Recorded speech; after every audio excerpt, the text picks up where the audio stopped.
അരുൺ പൂപ്പറമ്പ് തത്സമയം ചേരുന്നു. അരുൺ, ഈ കൊല്ലവർഷം ആരംഭിക്കുന്ന ഈ ദിവസം, ഈ ചിങ്ങം 1-ാം തീയതി കണ്ണൂർ ജില്ലയിൽ അത്യാവശ്യം മഴയുണ്ടോ? എന്താണ് അവിടുത്തെ കാലാവസ്ഥ?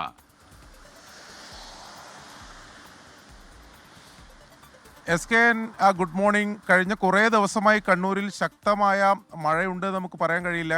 അതായത് ഇടപെട്ട സമയങ്ങളിലാണ് മഴ പെയ്യാറുള്ളത്. പക്ഷേ ഇന്ന് ശക്തമായ മഴയ്ക്കുള്ള മുന്നറിയിപ്പാണ് കാലാവസ്ഥാ വകുപ്പ് നൽകിയിട്ടുള്ളത്.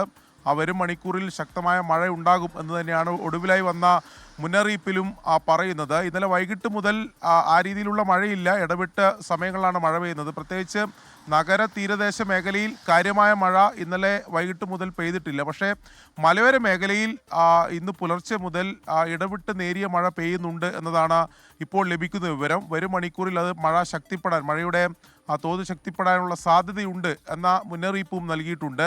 മഴക്കൊപ്പം തന്നെ ശക്തമായ കാറ്റുണ്ടാവാനുള്ള സാധ്യത ഉണ്ട്. പ്രത്യേകിച്ച് ഈ തീരദേശ മേഖലയിലൊക്കെ ശക്തമായ കാറ്റ് ഉണ്ടാകും എന്നതാണ് ഇപ്പോൾ കാലാവസ്ഥാ വകുപ്പിൻ്റെ മുന്നറിയിപ്പുള്ളത്. അതുകൊണ്ട് തന്നെ ജാഗ്രതാ നിർദ്ദേശം ഈ തീരദേശ മേഖലയിലുള്ളവർക്കെല്ലാം നൽകിയിട്ടുണ്ട്. മലയോര മേഖലയിലും ഈ മഴക്കാലത്ത് ഏറ്റവും കൂടുതൽ ഈ മഴക്കെടുതികൾ, കാലവർഷക്കെടുതികൾ ഉണ്ടായത് മഴക്കൊപ്പം തന്നെ ഉണ്ടായ അതിശക്തമായ കാറ്റിനെ തുടർന്നാണ്. ഈ മരങ്ങളൊക്കെ കടപുഴകി വീഴുകയും വീടിന് മുകളിലേക്കൊക്കെ വീഴുകയും ചെയ്യുന്ന സാഹചര്യത്തിൽ വലിയ നാശനഷ്ടങ്ങൾ ഈ കാറ്റിനെ തുടർന്നുണ്ടായിരുന്നു.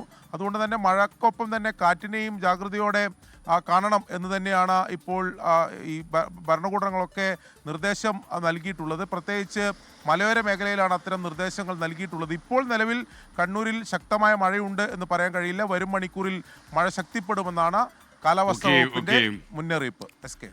ലോകത്തെവിടെയായാലും ഏത് സമയത്തും 24 വാർത്തകളും ഓഗ്മെന്റഡ് റിയാലിറ്റി പാക്കേജുകളും എക്സ്പ്ലെയിനറുകളും വിശദമായി കാണാൻ ഞങ്ങളുടെ യൂട്യൂബ് ചാനൽ നിങ്ങൾക്ക് സബ്സ്ക്രൈബ് ചെയ്യാം.